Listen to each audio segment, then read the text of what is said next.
voy a presentar a mi derecha. Tenemos a Elena Martín Bracho, nacida en Sevilla. Elena Martín Bracho es diplomada en Ingeniería Técnica Industrial por la Universidad de Sevilla y desempeñaba el cargo de jefa de gabinete de la Consejería de Educación. La directora general trabajó como asesora técnica en la Consejería de Agricultura entre 1986 y 1998. Posteriormente ocupó diversos puestos en el Instituto Andaluz de la Mujer, entre ellos los de jefa de programa, coordinadora del gabinete de dirección y directora de área. Le acompaña también en la mesa don Joaquín Morales Díaz, coordinador general de planificación del sistema educativo en su dirección general. Pido disculpas desde aquí a Celso porque antes se me pasó tener la biografía suya, cosa que ahora no ha ocurrido. Bueno, paso la palabra a Elena Marín. Bueno, pues buenas tardes ya. Buenas tardes a todos y a todas. Aunque no signifique ningún valor añadido, aunque mi formación inicial es la ingeniería, que poco tiene que ver casi con el ámbito educativo, como nunca se debe dejar de aprender, dicen, ¿no?, los mayores, hace muy pocos años, poco antes de llegar a la consejería, me licencié en Investigación y Técnicas de Mercado, que es lo que se denomina marketing actualmente, sin que ello quiera decir que sea una experta en comunicación. Lo voy a intentar durante la jornada de hoy. Voy a intentar transmitiros un poco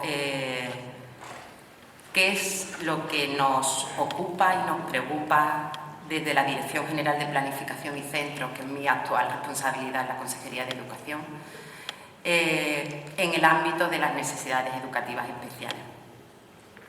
En primer lugar, quiero agradecer a Paco Mora, el presidente de CODAPA, por invitarnos, por estar aquí con vosotros y permitirnos disfrutar de este mediodía, porque me tendré que marchar después. Agradecer y felicitar a toda la organización de CODAPA, a sus presidentes y presidentas provinciales, porque siempre hemos contado con la red de las AMPA y de las familias desde la consejería para trabajar conjuntamente, algo que es muy importante, y hace unos minutos comentábamos con el presidente de Granada que el futuro que se nos plantea es realmente incierto con el proyecto nuevo de ley orgánica. Y yo voy a expresar públicamente el deseo de que no dejéis las AMPA, que la nueva ley orgánica cercene vuestra participación en los centros educativos. Por favor, no lo dejéis. Vosotros, los padres, las familias, las madres, por supuesto, sois los primeros interesados en que la atención educativa sea la adecuada para vuestros niños y para vuestras niñas. No dejéis que la ley, que cualquier cambio en el marco normativo os aparte de esa participación democrática y más que necesaria en el ámbito educativo. Las administraciones tenemos nuestra responsabilidad, pero los padres sois una pieza fundamental. Cuando digo padres y madres. Voy a limitarme ya a mi intervención. Y antes de comenzar a desarrollar la parte más técnica y normativa del tema que desde la organización me habéis asignado en esta mañana, si me permitís, voy a expresar más que un pensamiento, un sentimiento, y es que el centro de la escuela son los niños.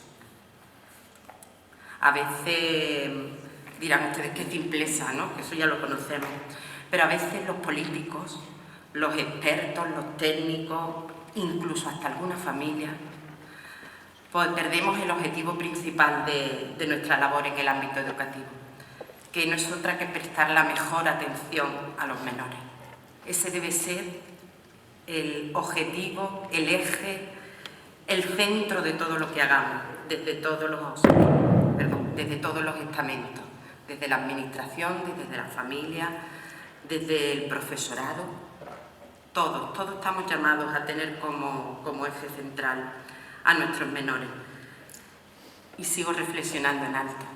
Y si son los niños el eje de nuestro trabajo, ¿qué cometido más importante nos cabe a nosotros como administración y a toda la comunidad educativa que no sea atender a quienes más lo necesitan? ¿Hay algo más importante? tenemos que dedicar tiempo a algo más importante que a prestarle atención a aquellos que más lo necesitan.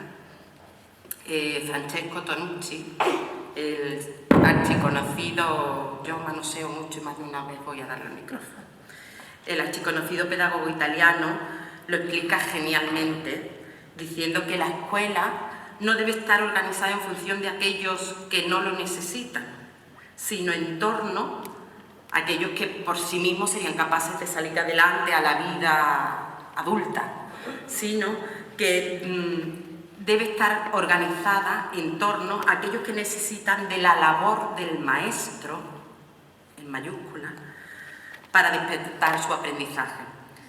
Y siempre con la vista puesta en el futuro de esas personas. Y literalmente dice, la escuela debería crear personas que fueran capaces de respetarse, ser individuales, libres, tener sus propias opiniones, personas menos frustradas y más decididas a formar sus capacidades. Esa es la escuela pública que defendemos desde el Gobierno andaluz.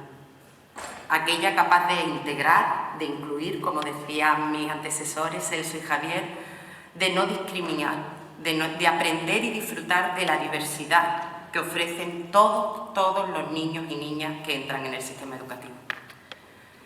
En esto se centra la atención a las necesidades educativas especiales, en ofrecer la mejor atención posible a un alumnado que necesita una respuesta educativa especializada. A mi modesto entender, la respuesta educativa de las necesidades educativas debe de incluir la detección lo más temprana posible, la valoración del grado de desarrollo de las capacidades de la necesidad educativa especial, la propuesta de la escolarización más acorde con estas necesidades, la adaptación en su caso del currículo en función de estas necesidades educativas, de las competencias curriculares y del estilo de aprendizaje que presentan cada niño o niña, y la determinación de los apoyos y de los recursos ordinarios y especializados que necesitarán. Y siempre con la vista puesta en lograr una equidad social incluyente, la integración en la enseñanza regular, en la enseñanza ordinaria, mediante la aplicación de métodos, de técnicas y de materiales específicos. Y, por supuesto, para mí lo principal, la autonomía de estos niños y niñas en el futuro. Para ello contamos con la escuela. La escolarización que se lleva a cabo desde la Consejería de Educación de la Junta de Andalucía para los alumnos y alumnas de educación especial se organiza siempre desde el principio de la normalización, es decir, procurando que la escolarización sea en el mayor grado de integración posible en cualquiera de las modalidades de escolarización previstas en la ley. Incluso en las modalidades donde la atención educativa tiene un carácter más específico, se procura buscar espacios y tiempos dentro de la jornada ordinaria para potenciar el contacto y las experiencias de aprendizaje con sus iguales en las aulas y en los centros ordinarios. La escolarización de este alumnado, como decía antes, debe comenzar lo más pronto posible.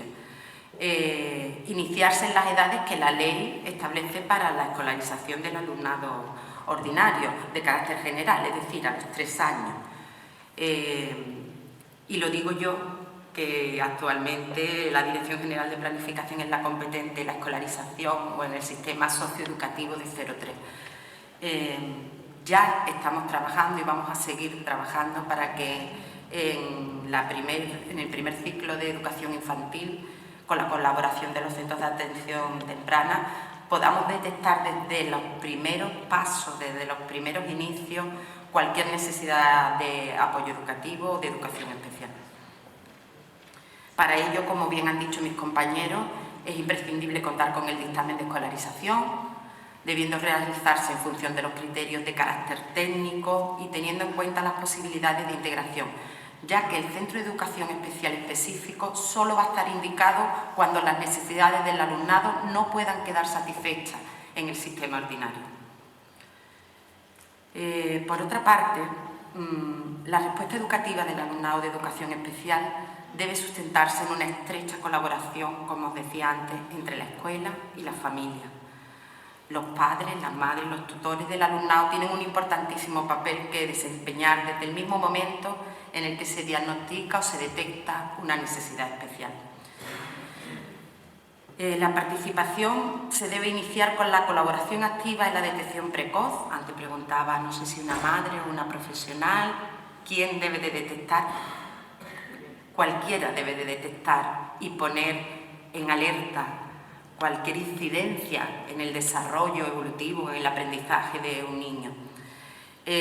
Poniendo en conocimiento de los profesionales cualquier duda o cualquier muestra de ese posible detalle que empieza a preocupar. La legislación vigente concede a las familias, además, el derecho a ser informados en todo momento sobre el alcance del trastorno, la dificultad escolar que como consecuencia de esta detección se pueda presentar en cada caso. Esta información implica también ser oídos en todas las decisiones que se toman en cuanto a la escolarización o modalidad educativa en la que el alumno se va a desarrollar su evolución o su historia educativa, y también en los medios personales o recursos específicos que se vayan a poner a su disposición. Se reconoce también por la legislación el derecho a elegir centro, y aquí voy a hacer un pequeño paréntesis. La libre elección de centros, y no lo voy a decir yo como administración, sino que ya lo han dicho los jueces, la interpretación que algunas sentencias han dado de este principio que establece la Ley Orgánica de Educación actual, la libre elección de centro no es un derecho individual, ni un derecho que se agote en sí mismo. La libre elección de centro se ejerce cuando se solicita el centro que una familia cree más idóneo, más adecuado para su hijo, pero no implica en ningún caso que la adjudicación de la plaza sea en ese centro.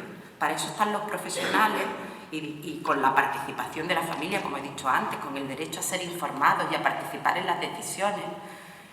Los técnicos, los equipos de orientación, los tutores, son aquellos que mejor pueden saber, una vez detectada la necesidad educativa especial, qué recurso y qué centro es el más idóneo para nuestros niños. Y en eso pido colaboración y comprensión. No veremos los resultados hasta que pase un periodo de tiempo determinado, pero a veces algunos padres, desde el departamento que yo dirijo actualmente, nos vemos con algunas reivindicaciones de familias que reclaman: mi hijo no ha entrado en tal centro concreto, que era el que yo había elegido. Pero pensar siempre que la administración no actúa de forma discrecional ni antojadiza. La administración siempre actúa, primero, en el marco de la ley, y segundo, y lo vuelvo a repetir, poniendo el foco en el niño o en la niña, sabiendo cuál es la necesidad educativa que requiere y buscando el mejor recurso y la mejor oferta educativa que podemos ofrecerle. Por eso decía que es fundamental que desde la familia, y me incluyo, que también tengo niños, nos concienciemos y asumamos como un hecho natural el pedir ayuda a los profesionales, hacer uso de todos los recursos que nos proporciona la comunidad y las administraciones. Esta ayuda debe darse no solo en los primeros momentos, cuando se detecta una necesidad de educación especial, sino que la familia sigue y seguimos necesitando la ayuda profesional en otros momentos del curso del desarrollo evolutivo de los menores, porque las necesidades van cambiando a lo largo del tiempo. Y no quiero abandonar esta primera parte de mi intervención sin reconocer el papel tan fundamental que tiene el profesorado especializado en estos casos, los profesionales de la orientación, los psicólogos, los pedagogos, sobre los que recae además todo este tipo de orientación más específica y la labor más tranquilizadora hacia la familia. Y aprovecho una vez más para reconocer públicamente la labor de todos los docentes del sistema educativo andaluz, principalmente a los profesionales de la pedagogía terapéutica, a los profesionales de audición y lenguaje, a los monitores de educación especial y, por supuesto, a los equipos técnicos de orientación y a los maestros de infantil y primaria de a pie, a los tutores de aula, porque son ellos quienes día a día tienen en sus aulas a los alumnos de forma inclusiva, integradora, con la mayor normalidad. De verdad, gracias, y lo personalizo en los profesionales que estáis hoy aquí, pertenecientes a algunos de nuestros centros públicos, Gracias, porque vuestra labor diaria, a veces tan callada, es fundamental. Ahora, si me permitís, voy a dar paso a la normativa para aclararos algunos aspectos que yo creo que es bueno que conozcáis sobre el tema de la escolarización para este alumnado. Como sabéis, el decreto por el que se establece la ordenación de la atención educativa es del año 2002 y la orden que desarrolló después, unos meses más tarde, en septiembre del 2002, son aquellas disposiciones normativas que regulan toda la modalidad de atención educativa para alumnado de educación especial.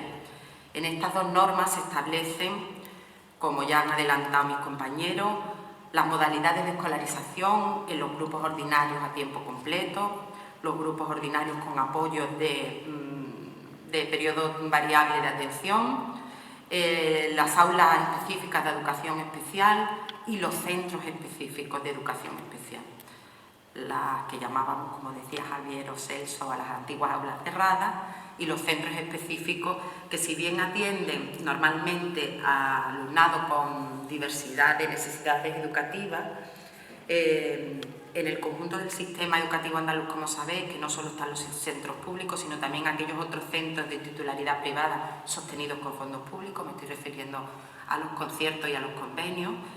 También tenemos centros específicos, respondiendo al presidente de FASEL, creo que era, que atienden en necesidades educativas específicas, tanto, pues, como han nombrado, ¿no?, tanto de autismo como discapacidad visual, como otras modalidades o especialidades dentro de las necesidades educativas especiales. Además de las modalidades, el decreto del 2002 regula el dictamen de escolarización de los equipos de orientación educativa, especifica también que se incluirán las necesidades educativas especiales del alumno, las propuestas de ayuda, los apoyos, los recursos o adaptaciones que requiera. El criterio general es que estos dictámenes se produzcan previo a la escolarización para que podamos ofrecer la plaza y el centro más adecuado a los niños, sin prejuicio de que puedan ser revisados con carácter ordinario cuando se produce el tránsito de la etapa de infantil, primaria y secundaria, o bien cuando se modifique la modalidad de escolarización que sea requerida. Fruto de estas modalidades de escolarización, la normativa establece distintos tipos de unidades de atención, las unidades de especial de integración, las de audición y lenguaje, y las de educación especial específica y audición y lenguaje específico. Las unidades específicas pueden autorizarse tanto en colegios como en institutos, y las unidades de integración solamente en los colegios de infantil y primaria. Como sabéis, además de este decreto y esta orden, contamos anualmente con unas instrucciones de la Viceconsejería de Educación en las que se establecen las ratios, el número de alumnos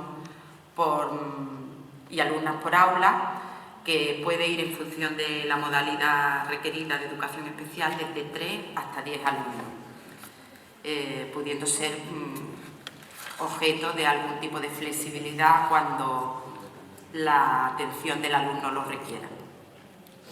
En el curso actual, en el curso 2012-2013, tenemos actualmente en los centros públicos 3.732 unidades de cualquiera de las 4 modalidades que os he comentado. Y estas 3.732 unidades están apoyadas, sustentadas por 6.871 profesionales de pedagogía terapéutica, de audición y lenguaje y monitores de educación especial. Son cifras. Y ustedes diréis, bueno, ¿y qué? Pues quiero dejaros un poco la idea de que los recursos que estamos destinando desde la Consejería de Educación a la educación especial son muchos, quizás no suficientes, porque en educación, y más en un sistema tan amplio como el andaluz, que por recordaros 2 o 3 cifras, el sistema de centros públicos atiende a 1.400.000 alumnos, dirigido o sustentado por más de 93.000 profesionales y más de 4.000 centros, que, como bien dice nuestra consejera, es mayor nuestro sistema educativo que el de muchos países de Europa. Cuando se habla tanto de Finlandia, de los países del norte, me gustaría a mí ver a esos gestores públicos gestionando la comunidad autónoma andaluza, me gustaría. Os digo las cifras porque la consejera ha enunciado un mensaje que está reiterando durante sus intervenciones en estos últimos tiempos y que creo que tiene mucho valor, que es que en estos tiempos de dificultad económica, que no los vamos a eludir porque son reales, una dificultad económica que no es solo de nuestra comunidad autónoma, que concierne a nuestro país e incluso a la Unión Europea, ¿no? El mantener estos recursos para un público objetivo, ¿no? Y saco mi jerga profesional quizás.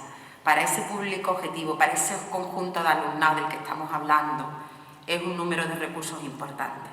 Y mantenerlos en estos momentos, sin que esto vaya hacia atrás, que quizás no crezcamos todo lo que quisiéramos las familias, la propia administración y los profesionales, es una prueba del esfuerzo y de la importancia que la Consejería está dando a las necesidades educativas especiales.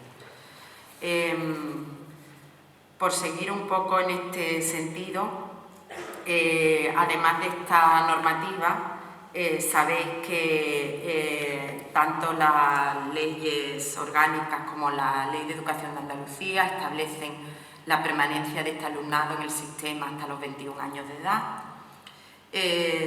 Regula, como ya hemos dicho los responsables de la Consejería, los principios de la escolarización de este alumnado con 4 variables fundamentales que son la normalización, la inclusión, la igualdad y la no discriminación.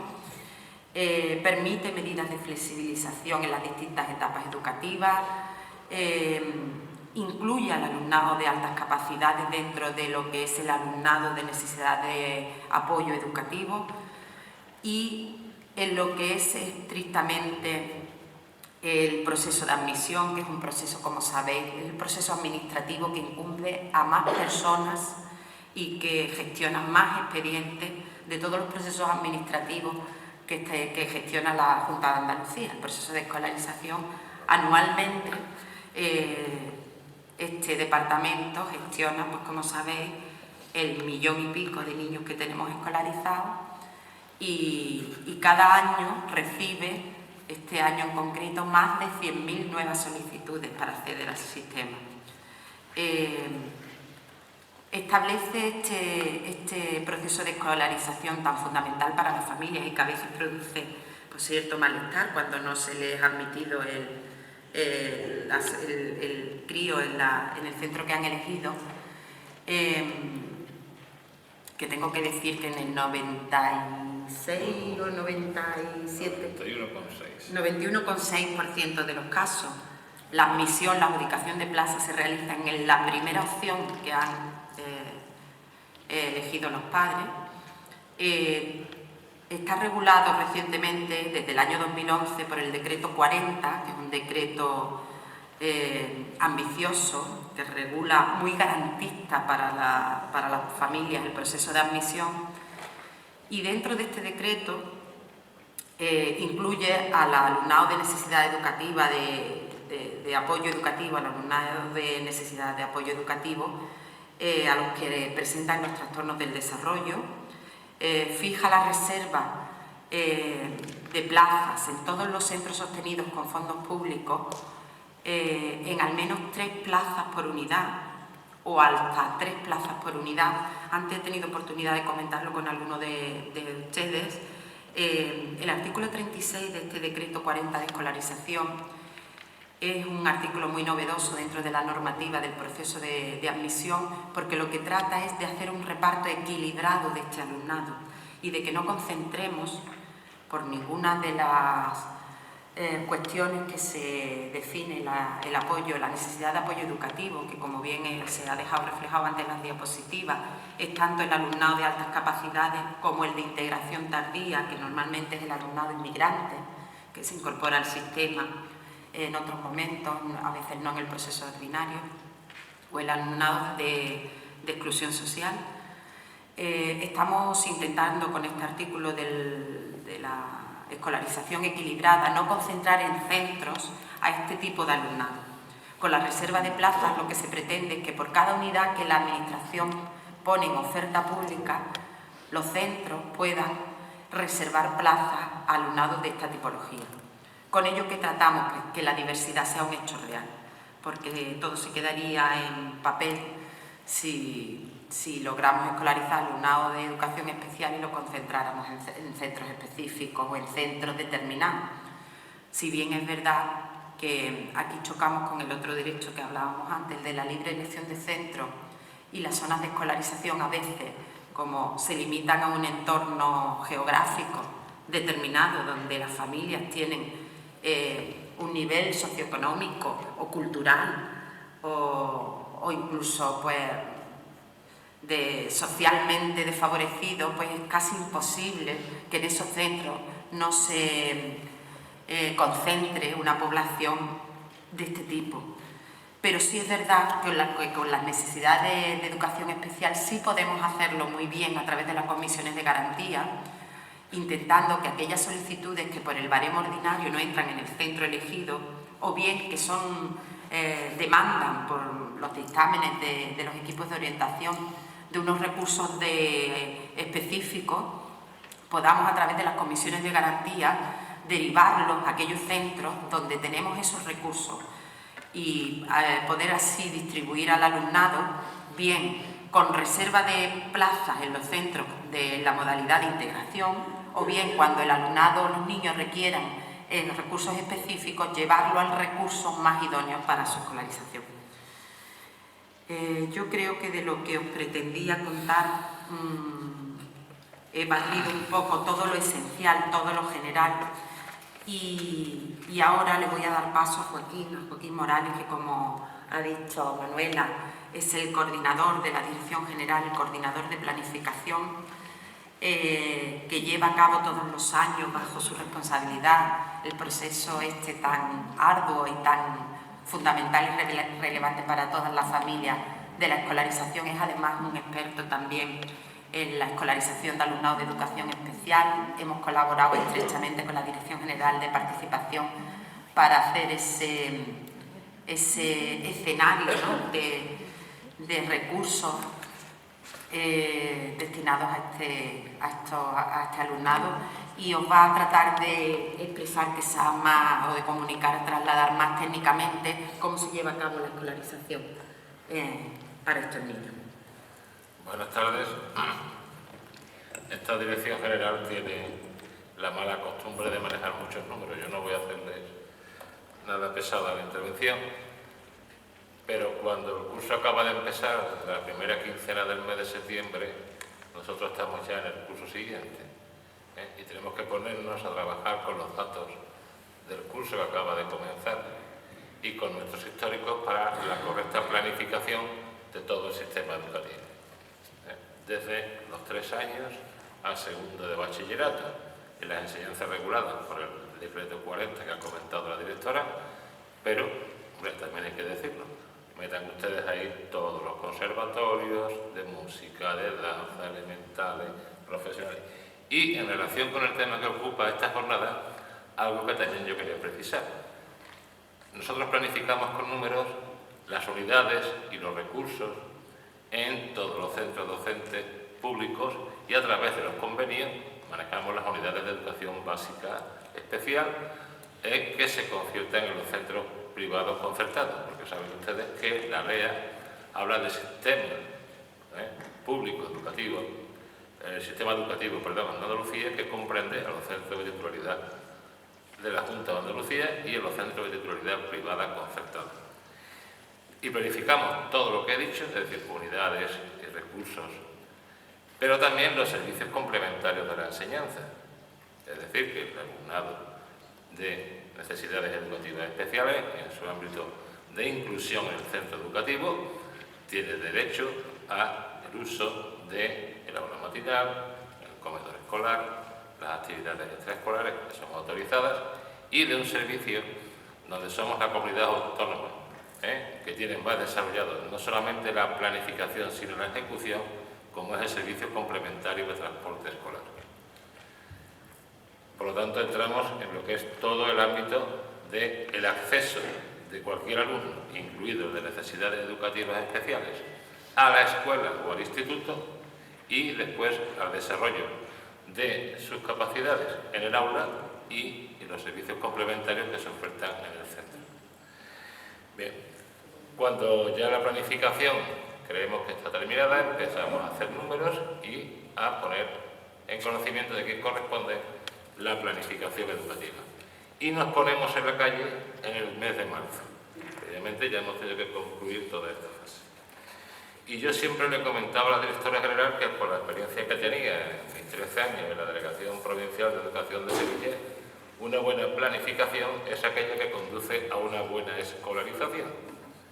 Y por ende, que en septiembre los niños estén en un aula perfectamente atendidos con el profesor o los profesores que le corresponden, y en el caso de los alumnos con necesidades educativas especiales, con los apoyos personales que tiene que tener.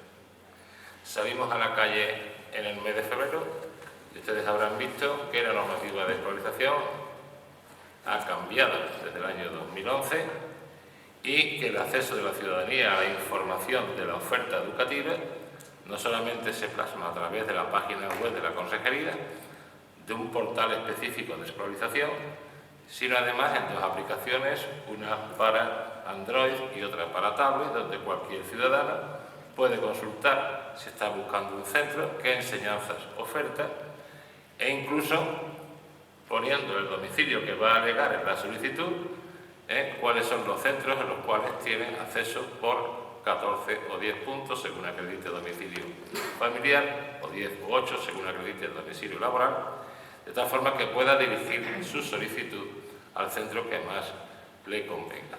Como saben ustedes después, que tendrá acceso a la lista baremada una vez que se exponga en los centros públicos y a la resolución de admisión. Como ha dicho muy bien la directora general, el padre hace uso del artículo 27 de la Constitución cuando presenta la solicitud en un centro educativo sostenido con fondos públicos.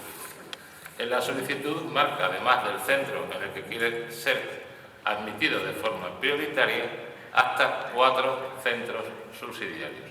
De todos puede conocer la oferta y en el caso del alumnado con necesidades educativas especiales puede marcar tal circunstancia en el formulario de admisión, en el anexo 3, o la acreditación de altas capacidades o la situación de dificultad social. Cuando nosotros acabamos la planificación, cada delegado territorial comunica a cada centro sostenido con fondos públicos cuál es su oferta educativa. Usted tiene autorizado para el curso 13-14 estas unidades. En el caso de la educación especial, usted tiene autorizadas en un colegio, y cuando hablo de colegio, cierro el paréntesis de escuela infantil de segundo ciclo hasta colegios de infantil y primaria, CPR, etc. Usted tiene autorizadas estas unidades coloquiales, ordinarias, estas unidades abiertas o específicas de educación especial, de PT o de AL. Sabe usted que tiene autorizado o no monitor de educación especial. Incluso la carga administrativa, se publica eso junto con los servicios complementarios que tiene autorizado y si es un centro receptor de transporte escolar, incluso las paradas. Eso hace 3 años antes de la publicación de esta normativa y del trabajo que ha impulsado esta directora general que me acompaña y que nos trae a mal traer cuando aprieta el acelerador, no saben ustedes cómo aprieta. Era impensable que lo que publica cualquier centro docente público o privado concertado en su tablón de anuncios, comunicando la oferta educativa, esté firmado digitalmente a disposición de cualquier juzgado o ciudadano que lo solicite. Y no solamente el documento, sino la certificación del documento. El padre, representante o tutor legal del alumno, presenta la solicitud en un centro y ese centro puede o no tener reserva para alumnos de necesidades educativas especiales. Les puedo decir que a fecha del día 6 de abril, una vez cerrado ya el plazo de presentación de solicitudes, hemos mantenido las pantallas abiertas prácticamente toda la semana después, con la coincidencia de la Semana Santa, para un total de 1.473.654 plazas puestas en juego desde 3 años a segundo bachillerato, incluyendo los programas de cualificación profesional inicial. se habían presentado 102.313 solicitudes para alumnado de 3 años. Bien, ¿por qué? Porque básicamente el acceso del alumnado en el proceso de escolarización se produce en 3 años.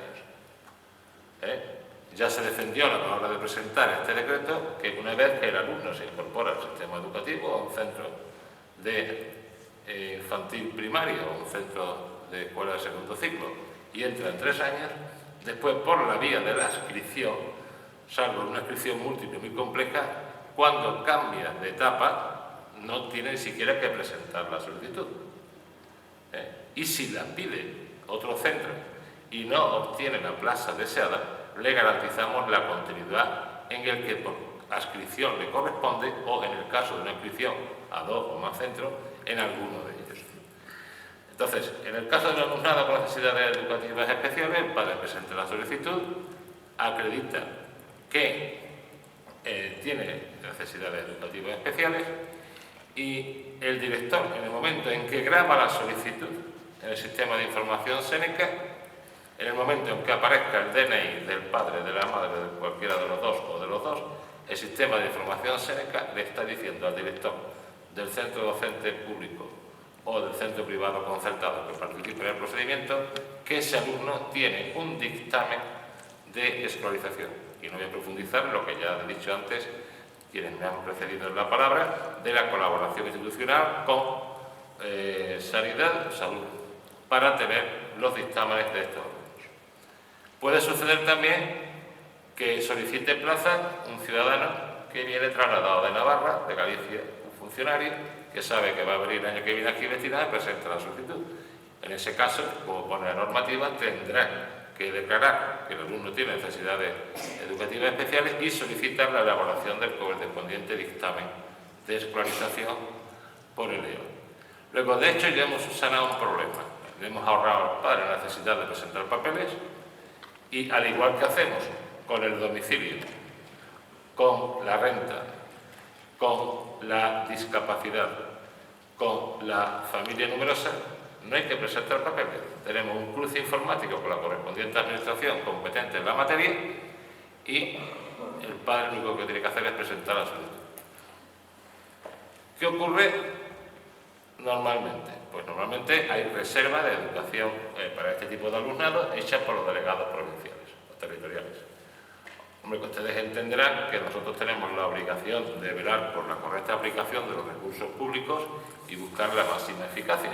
Yo le hablo con toda transparencia que pues, un delegado tiene un determinado colegio que tiene un censo elevado, por ejemplo, de alumnos con DIS, y en función de la ratio pues puede, como tiene la posibilidad de hasta 6 plazas por unidad, hacer una reserva de 2, o de 3, o de 6, y en centros de un número importante de líneas, y ya hasta me refiero a los centros privados concertados muy amplios, pues sería más con una reserva hasta de 15 plazos.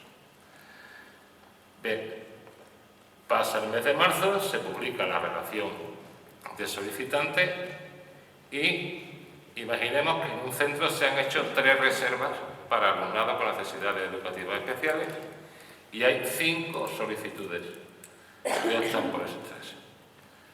Bien, la reserva significa que de las vacantes se han detraído aquellas que van a jugar. Por lo tanto, esas 3 vacantes son para esas 5 solicitudes. ¿Quiénes quiénes consiguen esas vacantes? Pues por aplicación inmediata de los puntos acreditados en el baremo. Claro, fíjense que he dicho un caso extremo que no se suele dar, pero sí se da, porque no voy aquí a ocultar lo que es un poco, podría decir, que han pedido 3 para 3 y miel sobre hojuelas, no. Han pedido 5 y el delegado territorial es una reserva de 3 plazas. Los 3 que tengan más puntuación por acreditación del baremo entran y ocupan esas 3 plazas. Son los primeros que resultan adjudicatarios de plaza. Pero los otros 2 también pueden obtener plaza escolar si en el global de las vacantes de 25, las que ofrece el centro, por puntuación está dentro. ¿Qué ocurre cuando no obtiene el primer centro solicitado? Tengan ustedes en cuenta que la admisión la hace el Consejo Escolar del centro docente público o la persona física o jurídica del centro concertado. Que el sistema mira la segunda, la tercera, la cuarta o la quinta opción, según haya puesto el padre, e intenta reubicarlo. En el caso del alumnado con necesidades educativas especiales, dice la normativa muy claramente de que si no tuviera plaza en alguno de los centros solicitados, tengan ustedes en cuenta que hay muchísimos padres que nada más que piden uno. Nada más que piden uno. Y si no hay uno, pues nada. Entonces la resolución compete a la Comisión Territorial de Garantía de Admisión. El presidente de la comisión conoce la situación de los centros de su zona, sabe qué ratio es la que tiene que aplicar, sabe qué centro tiene unidades, y entonces coge y dice, pues a este alumno, aquí. Y no ha pedido nada, pero lo ofertamos en el ámbito de la comisión, donde ha ejercido su opción, unas plazas sostenidas con fondos públicos. En un caso extremo de un dictamen que establezca unas condiciones de difícil cobertura, o en el caso de que no hubiese, el presidente deriva a una subcomisión provincial la escolarización de este alumnado. Y es la delegación territorial la que tiene la potestad para decir, este alumno que ha pedido este centro, por los recursos que necesita, va a ser escolarizado aquí. Esa comunicación la recibe la familia, la recibe el director donde ha presentado la solicitud y la recibe el director que va a recibir el efecto de esa resolución. Y si ese padre o madre de alumno, pues hay que ponerle servicio complementario de transporte escolar, pues lo tiene autorizado porque así lo regula el decreto correspondiente. Pero aún así más, en este caso, es decir, yo he pedido el centro A y me he ido al B, se da la posibilidad normativa al delegado territorial, yo pedí el A porque allí estaba su hermano, me ha dado usted el B, no podrá su hermano, también el delegado lo puede llevar donde está ahora el hermano que ha entrado. Bien, cuando pasa el procedimiento de admisión, las delegaciones hacen una valoración del procedimiento y bien, como he dicho antes, te solicitan nuevas unidades y nuevos recursos. Y para no extenderme más y que ustedes puedan preguntar lo que quieran, la escolarización no es del 1 al 31 de marzo. Del 1 al 31 de marzo es cuando el padre presenta la solicitud. Pero la escolarización es algo que está vivo a lo largo del curso. Funcionario que se traslada, situación familiar nueva, imaginemos una separación o un divorcio, me voy a vivir con mi madre. Estamos viendo, tanto el año pasado como este, que, bueno, situaciones que no da falta explicar aquí, ahora me tengo que cambiar y ir a vivir con mi madre, me vuelvo al pueblo, entonces tenemos una escolarización sobrevenida o extraordinaria fuera del procedimiento normativamente establecido para el 1 al 31 de marzo, y también está regulada en este decreto. Todas las novedades que tenía este decreto es que regulaba por primera vez el procedimiento posterior a la publicación del plan. Y para acabar, pues decirles que ese intento de aclarar en la escolarización del alumnado con necesidades educativas especiales, pues el contenido del artículo 36, su desarrollo informático, pues ya hay varias comunidades que nos han pedido cómo hacerlo, porque el sistema, si aquí el director del centro sabe que está totalmente informatizado. Y por mi parte nada más, si quieren preguntar algo, pues a su disposición. Previamente, Manuela, 5 minutos. Lo que Nada decir más. que tiene 5 minutos. Sí. Joaquín ha apuntado algo que también es muy interesante, que muchas veces la escolarización la entendemos solo el tiempo, la jornada lectiva que pasa el crío en el aula. La escolarización también contempla y a este alumnado también le oferta de forma integradora e inclusiva los servicios complementarios.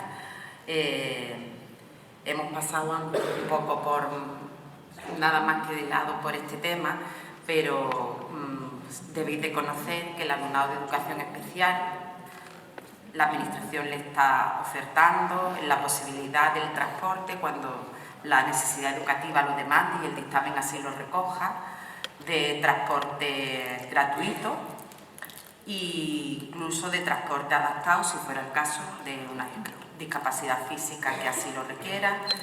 Además, en el servicio complementario de comedores también tenemos, a través de nuestro ente de infraestructuras y servicios, que sabéis que es quien gestiona los servicios complementarios día a día, la posibilidad de solicitar el menú adaptado para una serie de tipologías alimentarias que se tienen los críos y que también intentamos solventar para que no sea un obstáculo para que estos niños también puedan disfrutar del uso del servicio de comedor cuando así lo requieran. Y antes de daros la palabra me vais a permitir que lea un parrafito muy pequeño en la respuesta de una maestra de un centro público de Almería, una maestra de educación especial. Le preguntaba el periodista, ¿por qué elige la educación especial como especialidad docente? ¿Por qué eligió? Y esta Isabel respondió, siempre me han gustado los niños con necesidades especiales, porque ellos en sí ya son únicos por el cariño que te demuestran día a día, la ilusión que ponen en todas las cosas. Cualquier actividad para ellos es maravillosa y se entregan en su realización por pequeños que sean. Si de algo se caracterizan estos niños es en que son desprendidos y muy solidarios con todos los que les rodean. Esto nada más merece la pena que sigamos trabajando, vosotros y nosotros, en la atención a los alumnados de educación especial. Muchas gracias y estamos a vuestra disposición.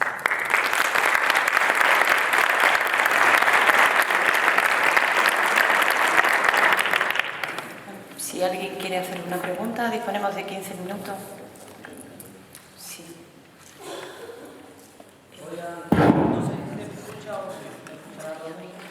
Perdona, pero ¿Sí? El micrófono está detrás, ahora se te pasa después. Sí.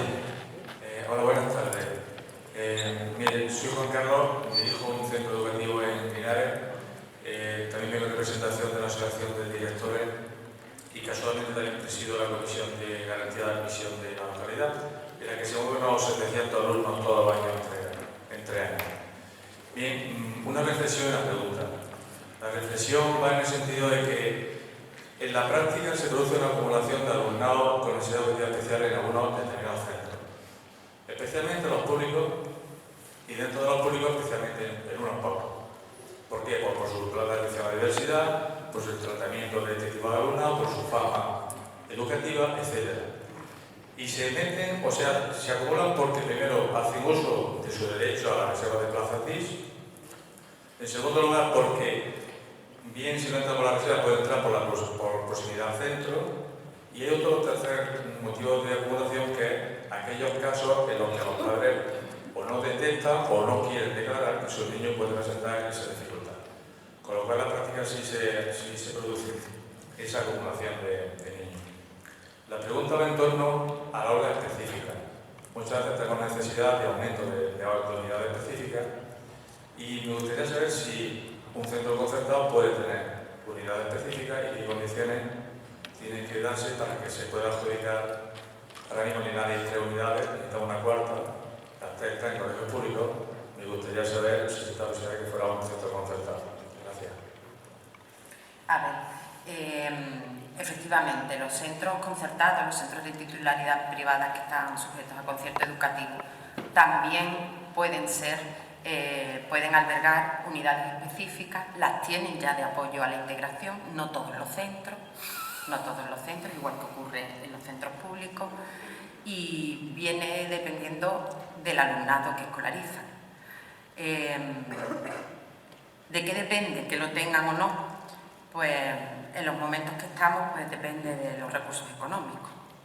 Si bien es verdad que hemos intentado en las convocatorias anuales de conciertos ir incrementando estas unidades de integración y de educación especial en la concertada, para eso mismo que usted estaba expresando de manera indirecta, que es que el reparto equilibrado se lleve a cabo también en los centros privados, no siempre es posible porque tienen que cumplir primero las instalaciones unos requisitos mínimos que marca la normativa, y después tiene que tener también alumnado que demande esos recursos. Ahí podríamos rozar un poco un tema bastante difícil, que es que todos lo sabemos, que muchos titulares privados convencen a las familias o disuaden para que se desistan de la solicitud de ese alumnado en su centro. Esa es la labor nuestra y nuestra responsabilidad.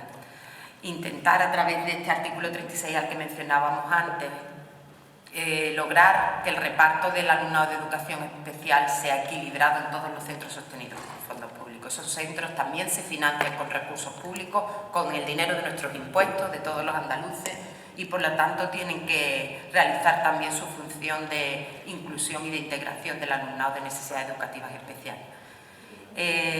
Por lo que he querido entender, decía algo en concreto de Linares, que hay 3 unidades específicas y parece ser que tenéis alumnados para incrementar las unidades. Pues se verán con los resultados de la admisión, ¿no? Imagino. Yo, aparte de que hace tiempo que no veía, desde que estaba en la delegación personalmente, a un presidente, agradecerle a usted, y si hay aquí alguno más, la labor que hacen altruistas en las comisiones. En las comisiones territoriales de garantía de admisión, aunque por eso intentamos poner el SENECA lo mejor posible. De todas maneras, tengo usted en cuenta que su delegado ha hecho una autorización inicial. Ahora el servicio de planificación, Rosa, estará mirando cuál es la situación y el balance de solicitudes, y si hace falta una unidad más, pues la solicitará. Por eso he dicho que siempre reajustamos al periodo de solicitud. En lo concertado ya le ha respondido la directora, cuando además es una localidad donde ha habido este año un toque de autorización. ¿Alguna pregunta más? Sí.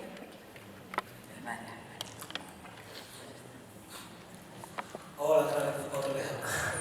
A ver, yo ya que estamos aquí, yo veo allí el cartel con necesidades específicas de apoyo educativo y la educación en equidad para el colectivo que en cierta forma represento, de las altas capacidades, que pertenecemos a estas necesidades específicas, significa que hay una especificidad dentro de su aprendizaje. Y estoy escuchando hablar de las necesidades educativas especiales, que son una parte, y que se reserva una serie de plazas para llevar una serie de programas. Dentro de las altas capacidades, porque nosotros cada vez que solicitamos para un centro por alguna, nos dicen que no tenemos plazas de ningún tipo por el hecho de ser de alta capacidad. Yo quería saber si eso es así o se puede prever ese hecho para que en determinados centros, porque hay un problema de formación del profesorado evidente que es reconocido por la Junta de Andalucía, todos, sobre el tema de formación, y hay centros donde sí hay profesor que ciertamente está un poco más formado sobre ese tema.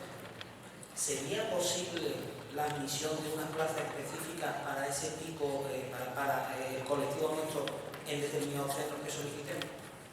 A ver, el plan de altas capacidades, antes cuando Celso se refería a lo de novedoso que tú ponías en cuestión, realmente el plan de altas capacidades es relativamente reciente. Lo primero para hacer una política, para poner en marcha una medida, es detectar la necesidad. Y el plan está en esa fase. El plan ha sido aprobado. La aprobación del plan supone la aglutinación de una serie de intereses de las asociaciones, de la administración y de todos los recursos puestos a disposición de ese objetivo, ¿no?, de atender de manera adecuada la alta capacidad. El plan está en pleno desarrollo y si ese plan de alta capacidad concluye de que debemos de adaptar el decreto de admisión a una reserva determinada para altas capacidades, esa edad. De hecho, estamos en ello y estamos intentando, lo que pasa es que no es fácil por algo que tú mismo has expresado, que la formación del profesorado que va a requerir estos niños, que yo creo que de forma genérica y a un nivel bastante óptimo, el profesorado está más que capacitado para atender la alta capacidad. Lo que quizás necesitáramos es unos recursos añadidos. Lo haremos y estamos en ello. Estamos intentando tratar dentro de las necesidades de apoyo educativo a la alta capacidad como así está regulado en la legislación, pero nos estamos remitiendo a la educación especial porque es el título de la jornada. No porque os dejemos aparte, sino porque creemos que el contexto de la jornada se limita a la educación especial sin que por ello desde la administración olvidemos al colectivo de alta capacidad como un colectivo que requiere un apoyo educativo específico. Lo tenemos clarísimo, de hecho por eso hemos impulsado el plan y por eso estamos trabajando, pero dejadnos por favor con vuestro apoyo, por supuesto, que lo desarrollemos, que lleguemos a tener un periodo de tiempo suficiente como para que, detectadas las altas capacidades, podamos implementar medidas. No se nos puede pedir muchas prisas en estas cosas que son tan específicas y tan especiales. Sí, pero es que no pedimos prisa, más prisa, o sea, que los niños ya están, hay niños que llevan detectados 7, 8 años, cosas de estas. Entonces, no es una cosa de pedir para una cosa que se está detectando ahora, es que hay muchos niños que ya están detectados y sobre eso es sobre lo que yo me refiero, no sobre que se haga algo que es necesario hacer, que es detectar, porque lo habéis dicho antes, cuanto antes mejor, que en el caso de las altas capacidades para niños de 3 años no lo contemplamos, ni para niños de 4 ni de 5 años, se contempla para que sí. Entonces, como hace falta todo eso, a lo mejor sí cabría plantearse un museo, porque la respuesta, lo que yo saco de lo que me has dicho es que no existe. Que a lo mejor os lo planteáis, a lo mejor, ¿vale? Que no sabes, porque eso es lo que yo saco de lo que me estás diciendo. Entonces, la historia es no, que nosotros no es algo que no esté, que se esté empezando. Por eso yo insisto en lo del tema de la novedad, que no es una novedad que lleva tiempo. Entonces, sí que necesitamos ese tema, y como el tema de la formación, necesitamos, indudablemente se necesita esa formación. Queda apuntado como tarea. De todas maneras, creo que Celso quiere tomar la palabra para decirte algo más. Ese plan de que yo no sé, digo, pero ese plan para diciembre de 2013, para, es que no me entendéis, para la información y todo, seguro no para información, para decirlo ya. ¿Vale? ¿Alguien más va a preguntar? Una chica.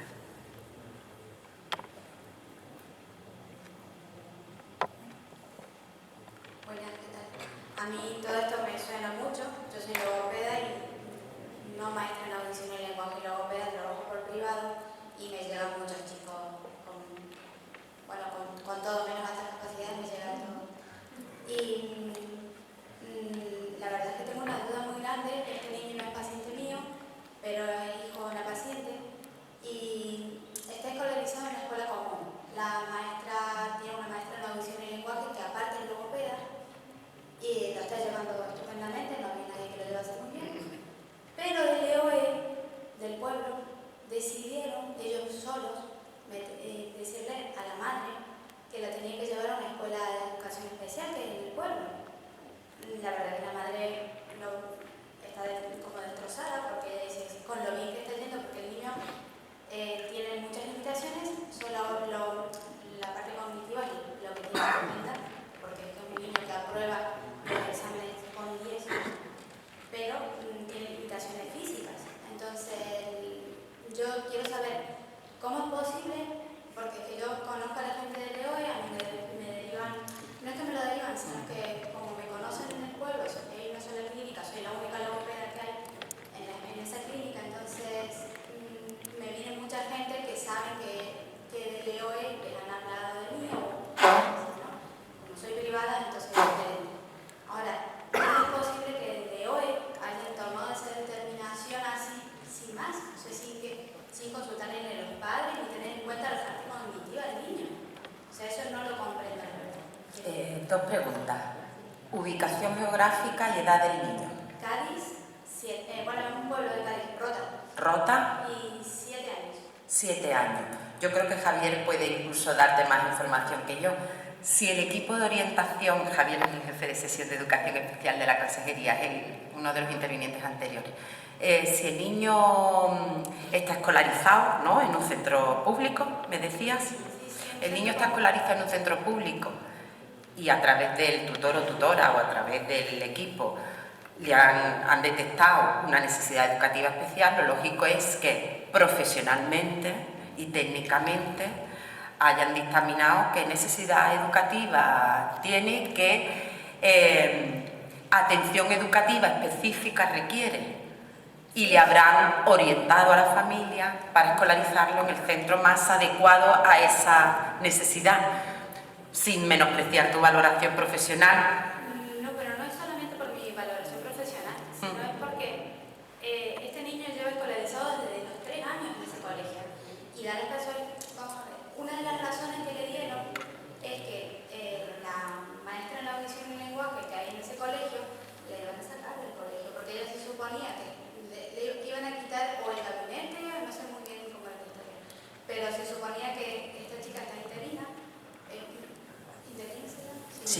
Puede ser. O provisional. Entonces, que ya se supone que no iba a estar. A ver, por tus palabras estoy entendiendo que estás intentando trasladar, ¿no?, que el niño se desescolariza de su centro por un problema de personal. Supuestamente. Pues yo desde la administración te digo que no. Eso no es así, seguro. El niño está en un centro escolarizado desde los 3 años, pero no quiere decir que desde los 3 años hubiéramos detectado la necesidad educativa. Ese niño desde nacimiento, porque es una patología que nunca me acuerdo del nombre, aparte es el único niño en España con esta patología, entonces este niño está escolarizado y está diagnosticado desde los 0 meses. Entonces ese niño entró a ese colegio con 3 años, escolarizado en escuela común para que el niño tenga la misma estimulación que los demás, porque es lo que te comento, la parte cognitiva en un chico de 10 y de repente en segundo grado, segundo curso ya le están diciendo a la madre que lo tiene que pasar a una escuela especial.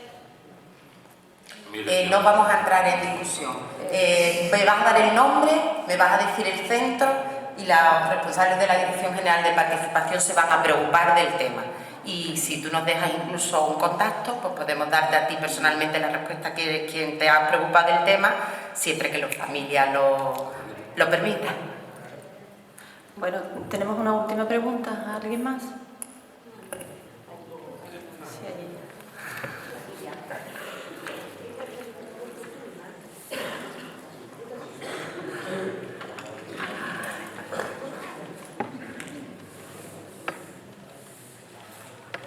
Hola, buenos días. Mi nombre es Charo Cara y vengo desde Mijas, en Málaga. Más que una pregunta, me he quedado con su aportación final en el comentario de Isabel, que ha llamado, ¿no?, de por qué se dedicaba a la educación especial. Yo soy una mami nada más, ni siquiera tengo un hijo con esa particularidad, pero observo a mi alrededor.